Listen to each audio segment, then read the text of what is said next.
Timur Tengah. Memang bahasanya Arab, jadi kira bahasa Quran kalau ngomong itu. Padahal mereka jauh dari nilai-nilai Al-Quran, jauh dari nilai-nilai Islam yang sebenarnya. Coba lihat, Somali 100% ahli sunnah bermadzhab Syafi'i, bubar negara yang gagal.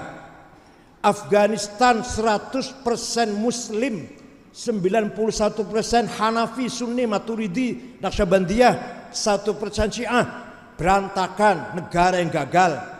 Suriah, dan kita semua tahulah, ada ISIS, ada Qaeda, Jabhatun Nasr, ada Syiah, Syiahnya macam-macam, ada Amal, ada Alawiyah, Alawin, Itsna Asyariyah, Imamiyah, ada Sunni banyak mayoritas, tapi Sunninya la haula wala quwata di Suriah itu. Sunni mayoritas tapi nggak punya kemampuan apa-apa. Yang berkuasa Alawin, Hafidz Asad dan rombongannya. Jangan harap Islam bangkit di Irak.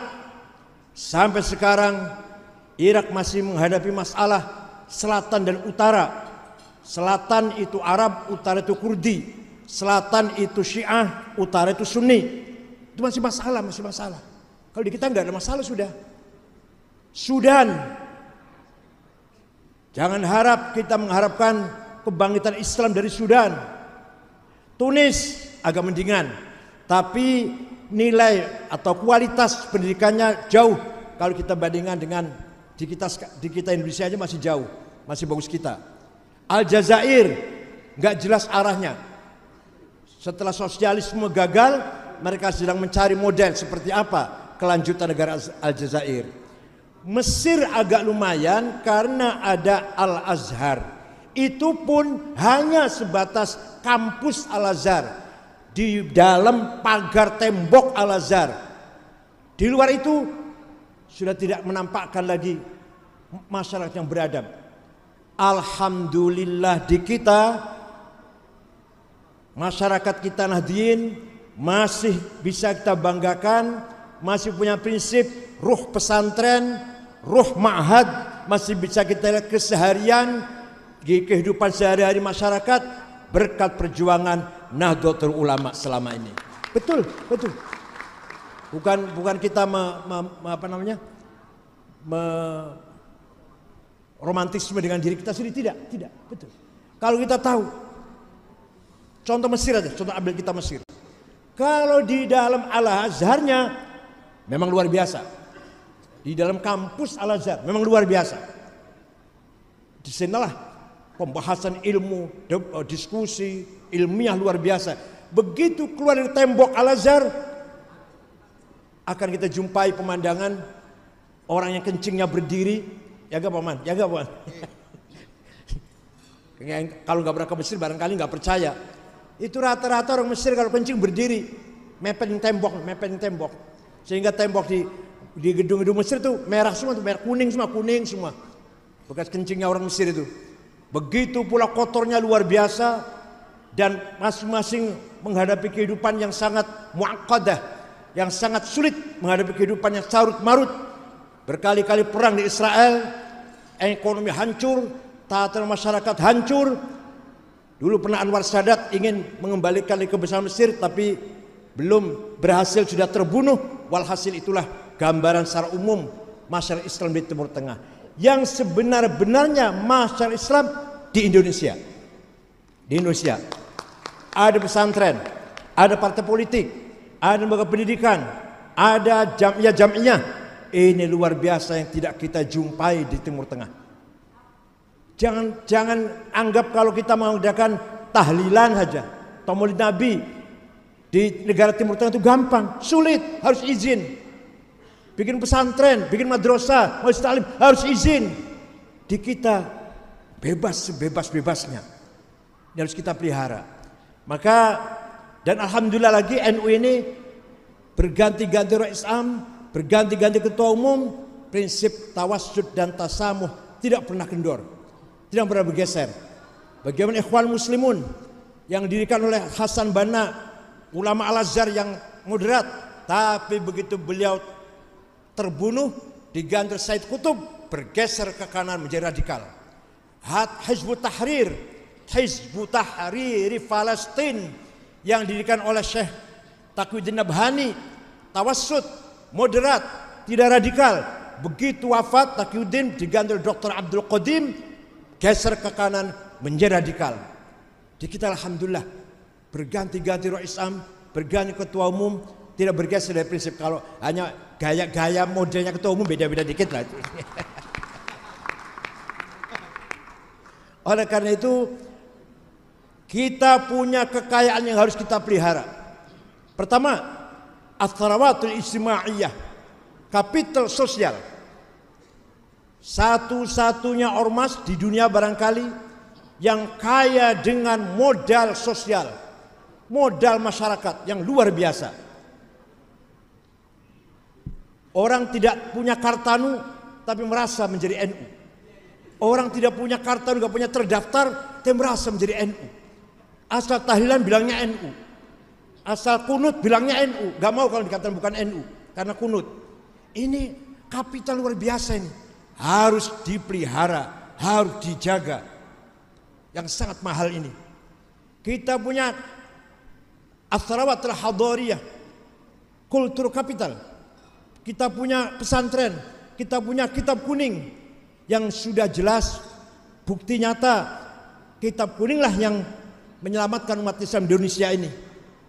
Dulu Muhammadiyah berjasa besar menjaga, merawat akidahnya orang Islam yang kerja di Belanda, yang kerja di kantor-kantor Belanda, dijauh oleh Muhammadiyah sehingga tidak murtad, nggak sekuler.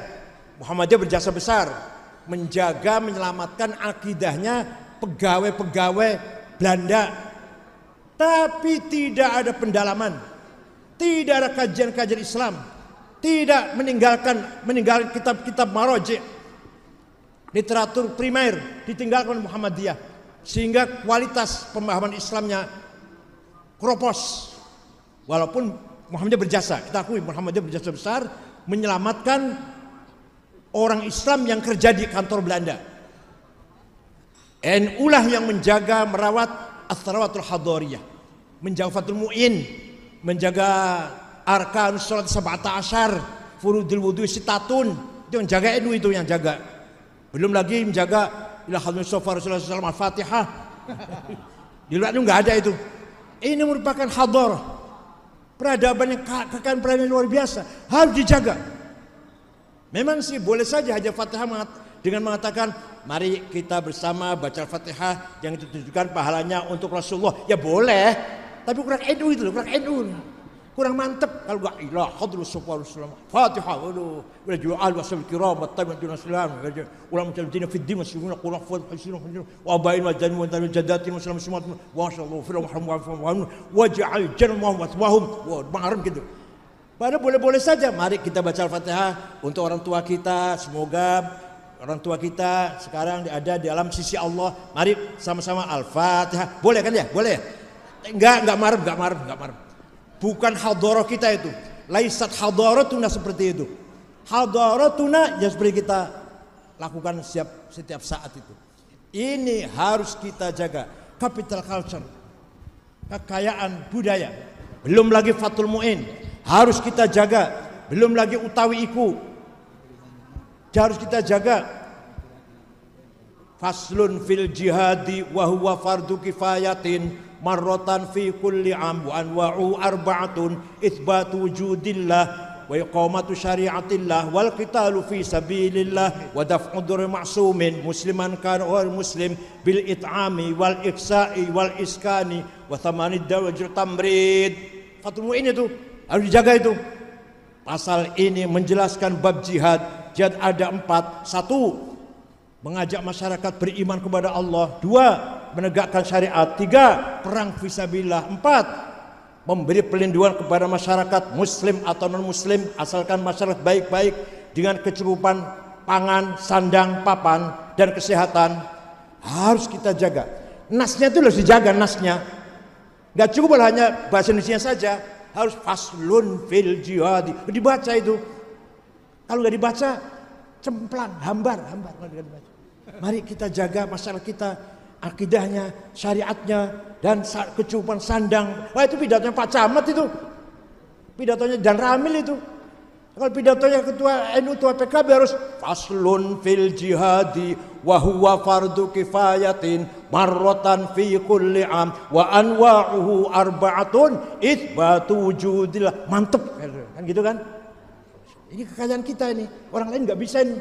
Orang lain nggak punya itu. Belum lagi baca Quran. Belum lagi baca Quran dengan fasta, dengan tajwid. Orang mas lain nggak punya itu. Kita anak kecil aja banyak baca Quran. Nah, dan lain-lain ya, dan lain-lain. Kekayaan kultur ini harus kita pertahankan kalau mau NU ila yaumil qiyamah, insyaallah. Yang ketiga, ciri khasnya itulah bukan hanya Islam, bukan hanya kembali Quran, bukan hanya gitu, bukan. Yang ketiga, as-sarawatul syi'ariyah. Kekayaan simbol. Mohon maaf, apa sih artinya pakai kopiah? Apa artinya pakai kopiah? Nggak ada artinya apa-apa. Apa kalau pakai kopiah sholatnya khusyuk?